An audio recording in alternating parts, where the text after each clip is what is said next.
so they will not be able to collect points in Abidjan. Those are, for instance, Fabiano Corauana, who was here in the studio with us earlier today, and Mamijarov, and a few others. So let's not completely forget and write them off either. Oh, so, no, not at all. Some of our full field players start their Grand Chess Tour in Croatia. Yeah, we'll have everybody remember that when we play the classical tournaments, we'll have the full tour, no wildcards in those events, just the 12 GCT participants as we kick off Nakamura against Carlsen, the last round here in Abidjan.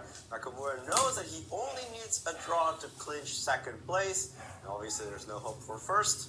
No, it doesn't mean that he's going to play for a draw. That's pretty much the worst way to try to gain one. He's just going to play normal chess, develop his pieces.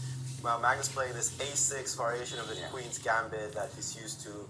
Nakamura has played it as well. Right. Black, so quite a few times. Also, I think talking about playing for a draw, these two players are just the exact opposite of that. Neither of them have got that style of play or that personality where, you expect them to take it slow, to take it solid. But frankly, from this opening, I can tell that Carlsen is, it's a really solid opening for him. So it's not like he wants to go all out for a win, and he's probably going to simplify somewhere in the center. Play c5. C5 here it's coming. Symmetrical pawn structure. So both players are just quite happy with this. I mean, Nakamura is certainly not against the draw in this game for sure. So he's not going to take any risk in this position. Well, I'm hoping for an exciting game. Well, you can keep hoping. It's not going to happen this time. You can hope. But so we've got a trade on c5, and the bishop comes back to d3. Yeah, and you have to develop these two guys there, bishop c8, knight b8. So the other important game besides this one would be the Maxime against Nepomniachtchi for the second place. It's between Hikaru and Maxime. And indeed, well, if Nakamura makes a draw in this game, then place 2 is awarded to him, no matter what Maxime Vachilagrad is going to do against Nepomniachtchi. Basically, whatever Maxime does, he's also sure to be third at least, so not completely unhappy for sure. He had his chances and hopes to finish second, even perhaps to tickle Magnus at some point, but well. And more trades happening on the board here. It's interesting, these two have so much rivalry between them, some interesting historic rivalry. Yeah. It's become a bit more quiet in recent years because Magnus has stopped winning game after game against Nakamura. I think he was something like 14 wins, 0 against 0. With draws, of course, but until Nakamura eventually finally beat him once. I think it was in Bilbao. Wait, can't you take on 2016 8-7 now? Is that what's going on, Alejandro? After knight f6, queen f6, bishop 8-7. Question. And he's gone short castle. Well, he probably was afraid of simply king h8 and rook c8 coming. Rook c8 Rook c8 and g6 coming, and probably he can't just too much defend compensation. So that's why we have castle here. I don't think he really thought about it. He's just like, it's symmetrical, it's not risk, why calculate? But the thing is, Magnus did not hesitate a second to play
Have we given Magnus a new plug from here, from the studio? He finds good moves once in a while. Easy 2 being quickly played by Hikaru, just covering that second rank.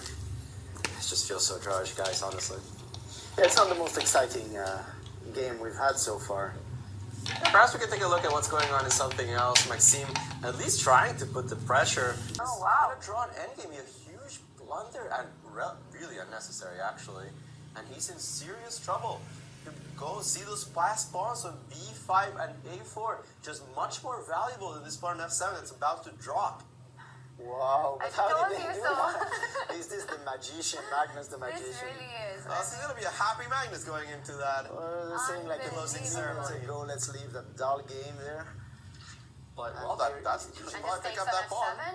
f7. That is an important pawn, and those connected passers on b5 and a4, that Just rook d1 against bishop d5. you also don't really have a threat, right? Bishop d5, I just have rook f1 check at any point. Yeah. Oh yeah, so he can afford pushing He these can pawns. still roll the pawns down. You can play a3 if you felt like it.